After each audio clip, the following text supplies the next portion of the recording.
नमो भगवते वासुदेवाय। ओम नारायणाय। अगली कथा अवतारों के जो अवतार श्री परब्रह्मा परमेश्वर ने वास्ते सुख देने हरिभक्तों के व मारने दैत्यों के धारण किए हैं। सूत जी ने शौनकादिक ऋषिश्वर से कहा कि आदि निरंकार जगत में अवतार धारण करने वाले पुरुष का रूप हैं।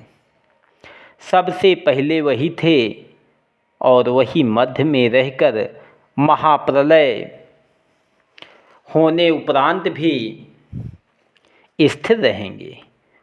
वह अपने तेज से आप प्रकाशित हैं और सब तेज को उसी ज्योतिष की परछाई समझना चाहिए।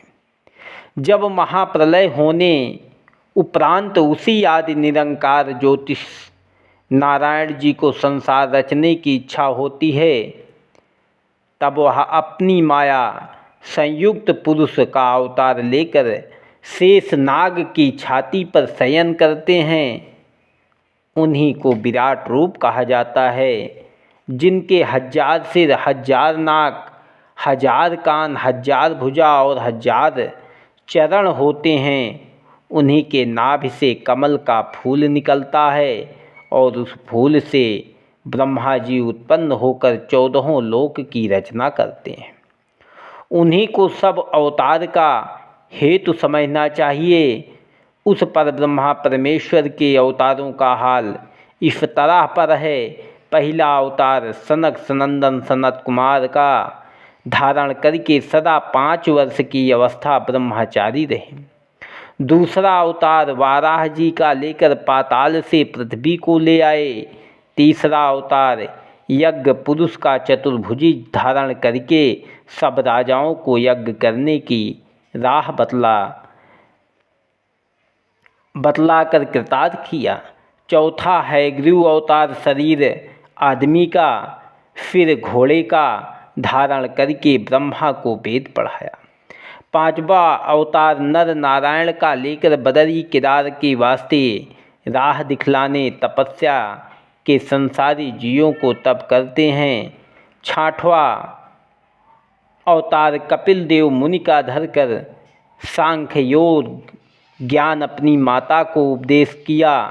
7वां अवतार दैत्यातेय जी का अत्रि मुनि से हुआ, जिसने राजा अलर्क और प्रहलाद भक्त को वेदांत पढ़ाया। 8वां अवतार ऋषि बदेव जी का चित्रवेदी नाम इंद्र की कन्या से प्रकट होकर जड़ चर्चा दिखलाया और उनके बेटे जैन देव ने सरावगी का धर्म संसार में फैलाया। 9वां अवतार राजा पृथु का वेणु के शरीर मथने से उत्पन्न हुआ, जिसने गरुण रूपी पृथ्वी दुहकर सब औषधि व अन्नादिक को जो उनसे अपने भीतर छिपाया था। 12 छिपाया था गरुण रूपी बाहर निकाला। 10वां मत्स्य अवतार लेकर राजा सत्यव्रत को सप्त ऋषिश्वर समेत नौका पर बैठा के ज्ञान उपदेश किया और उसने अपनी माया का कौतुक दिखलाया। 11वां कश्यप अवतार लेकर समुद्र मथने के समय मंदराचल पर्वत अपनी पीठ पर लिया। 12वां अवतार धन्वंतरी का एक कलशा अमृत का हाथ में लिए समुद्र से बाहर निकले। 13वां अवतार मोहिनी मूर्तिका धरकर दैत्यों की अपनी सुंदरता पर मोहित किया और अमृत का कलशा उनसे लेकर वह सब अमृत देवतों को पिलाया। 14वां अवतार नरसिंह का लेकर हिरण्यकश्यप दैत्य को मार के प्रहलाद अपने भक्त की रक्षा की। 15वां वामन अवतार धारण करके 3 पग पृथ्वी राजा बलि से दान लेकर देवतों को दी। मांगने से मनुष्य छोटा हो जाता है, इसी वास्ते परमेश्वर ने भी मांगने के समय अपना छोटा रूप बनाया था। 16वां अवतार हंस का लेकर सनत कुमार को ज्ञान उपदेश करके उनका गर्भ तोड़ा। 17वां अवतार नारद जी का लेकर पंचारात वेद बनाया, जिसमें सब वैष्णव धर्म लिखा है। 18वां अवतार हरि नाम लेकर गजेंद्र को ग्राह के मुख से छुड़ाया। 19वां अवतार परशुराम जी का लेकर 21 बार सब क्षत्रिय राजाओं को मारा और पृथ्वी उनसे छीन कर ब्राह्मणों को दान दी। 20वां रामचंद्र अवतार धारण करके समुद्र का अभिमान तोड़कर रावण को मारा। 21वां व्यास का अवतार लेकर सब वेदों का भाग करके 18 पुराण और महाभारत बनाया। 22वां श्री कृष्ण अवतार धारण करके कंस और कालीवन और जरासंध आदि को अधर्मी राजाओं को मारा और पृथ्वी का बोझ उतारने के वास्ते भवसागर पार उतरने कलयुग वासियों के जगत में लीला की।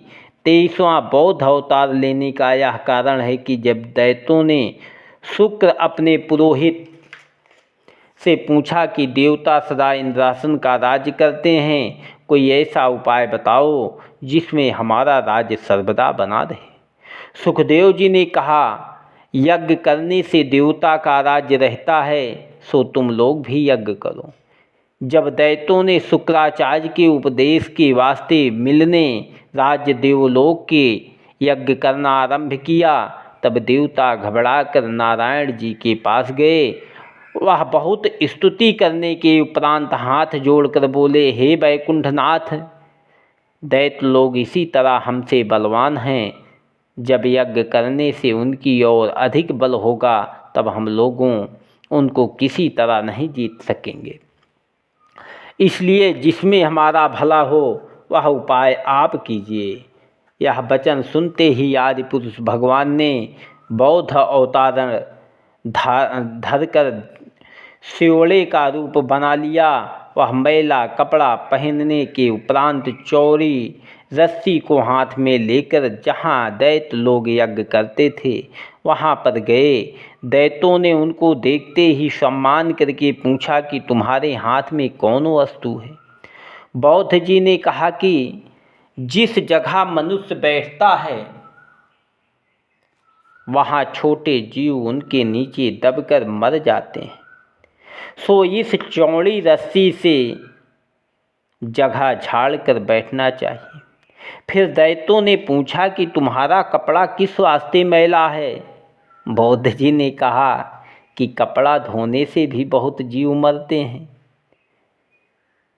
जब इस तरह की बातें सुनने से दैत्यों को मोह प्राप्त होकर मन उनका यज्ञ करने से फिर गया, तब उन्होंने आपस में कहा कि यज्ञ करने से जीव हिंसा होगी, तो यज्ञ करना हमारा निष्फल होकर उसमें और अधिक पाप होगा। यह बात समझकर दैत्यों ने परमेश्वर की इच्छा से यज्ञ करना बंद किया। तब उनके धर्म का बल जाता रहा और देवता लोग उनसे प्रबल हुए। कलयुग के अंत में 24वां कलंकी अवतार लेकर धर्म की बुद्धि व म्लेच्छ और अधर्मियों का नाश करेंगे। सो इन 24वें अवतार में रामचंद्र और श्री कृष्ण जी का अवतार पूर्ण कला से है और संसारी जीवों को उद्धार करने वास्ते यह सब अवतार नारायण जी ने धारण किए। संसार में जितने ऋषीश्वर और मुनि और देवता व मनुष्य जीवधारी व जड़ व चैतन्य हैं, सब में उन्हीं पर ब्रह्मा का प्रकाश समझना चाहिए। इसलिए कोई उनके अवतार की गिनती नहीं कर सकता। पर ब्रह्मा परमेश्वर अपनी माया से जगत को उत्पन्न करते हैं, परंतु उसके बस नहीं होते। इसलिए संसारी जीव के दुखी होने से कुछ दुख उनको नहीं पहुंचता। नारायण जी की लीला और नाम व चरित्र को कोई नहीं जान सकता। वही मनुष्य उनको कुछ पहचानता है जो परमेश्वर के भजन में लीन रहकर उनके सिवाय दूसरे का भरोसा नहीं रखता। उसी को परमेश्वर के जानने वास्ते इच्छा रखकर संसारी मोह छोड़ने से परमेश्वर का प्रकाश शरीर में आता है। श्रीमद् भागवत में सब वेद का सार और परमेश्वर की लीला व्यास जी ने वास्ते भवसागर पार उतरने संसारी जीवों की वर्णन किया है और अपने पुत्र सुखदेव को हरिद्वार में गंगा किनारे ब्राह्मण और ऋषीश्वर के बीच में बैठकर पढ़ाया था। जब श्री कृष्ण जी महाराज द्वारिका से बैकुंठ को पधारे, उस समय धर्म का सूर्य डूबकर संसार से सब शुभ कर्म जाता रहा। तब व्यास जी ने इस भागवत को बनाकर धर्म रूपी सूर्य जगत में प्रकट किया। जिस समय वेदों व्यास जी ने यह कथा सुखदेव जी को पढ़ाया था, उसी समय वहाँ हम भी थे। सो गुरु की दया व कृपा से हमको भी अमृत रूपी कथा याद हो गई, जो तुम लोगों को सुनाते हैं।